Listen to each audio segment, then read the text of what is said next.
Hello, I'm Helen. Now, sometimes we get confused and think that astrology is the study of the movement of celestial objects when it isn't.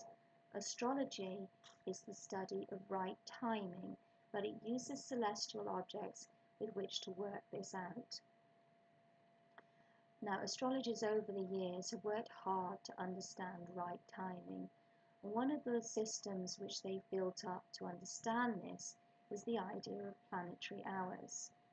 And 17th century British astrologer William Lilly was very careful to consider planetary hours. Always when he was doing horary astrology, he would think about the planetary hour and whether or not this harmonized with the rising sign or the horary ascendant. He didn't apply the rules exactly, but he was very careful to consider them. We don't tend to use planetary hours so much anymore. We do more natal astrology than horary astrology, so perhaps that's one of the reasons. But the question is why, if we don't think they matter anymore, why did they used to matter so much? To understand this, we need to return to the very ancient world. We need to go back at least 4,000 years to the world of Mesopotamia and ancient Egypt, where time was enormously important, and marking it was a major civic and religious duty. And the reason for this was that time wasn't an independent dimension to them, but an ordering of events. And if you wanted to order events properly and auspiciously and with respect, you needed to know the right time to do things. And you knew this by the movement of the planets and the stars, because the planets and the stars were the gods. Now, the gods weren't contained by the stars and the planets. Nevertheless, they were the same thing, and one could understand right timing by watching their movements and observing them. And the job of the job to work out right timing was fell to the priests, and these had various devices to help them in their observations. For instance, they had meerkats, which are known as instruments of knowing, and these were plumb lines which would mark the alignments of the stars. So, towards the end of the civilization, they had 10 night hours and 10 stars to mark those hours, and they would align to those stars to know them for 10 hours. And there would be 2 hours of twilight on either side, and then you'd have the 12 hours of the day for working in. They also had gnomons, which are the blades of the sundial, which cast a shadow and tell you the time. They had obelisks, which mark units of time. They mark the morning and the afternoon. They mark the hours of the day.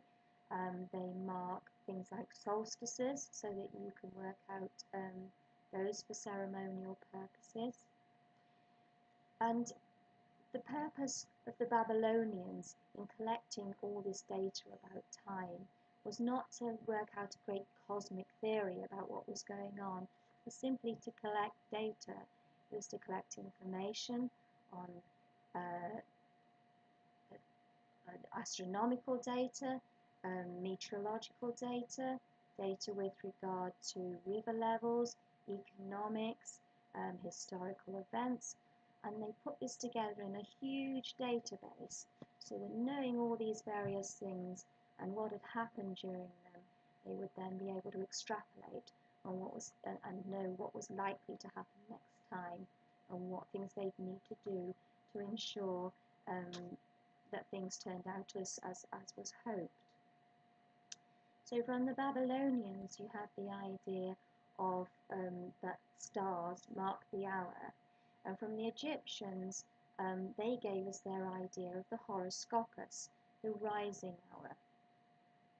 Now later, the Greeks and the Romans absorbed these Babylonian and Egyptian ideas and brought them into their own model of the world. So the Babylonian and the Egyptian gods became absorbed into the Roman and the Greek gods, and so did the ideas that came with them. And one of the ideas that came from that ancient world was the Chaldean order of the planets, the idea of, of having an ordering of planets, taking it from the slowest planet to the fastest planet, the furthest out to the nearest. This is the Chaldean order, as I said, and it has the order of the planets from Saturn, Jupiter, Mars, the Sun, Venus, Mercury, and the Moon. And this is the planetary order, and from this you get the idea of the planetary hours. And how this works is, at the start of each day, you have the third planet after the one that started the last day, and that planet starts the day. It gives you your first hour, and your first hour starts at sunset. So, um, so now we use planetary hours really only in horary astrology. We use them still in traditional herbalism, and we use them in magic making. And the reason we use them is because they tell you what events will do well during a particular hour, what may not do so well, what you can do to help those things succeed, and how they will inevitably fail. So they give you a quality, a right timing, and they tell you what things to appoint to that time. So thank you for being with me. I'll see you next time. Take care.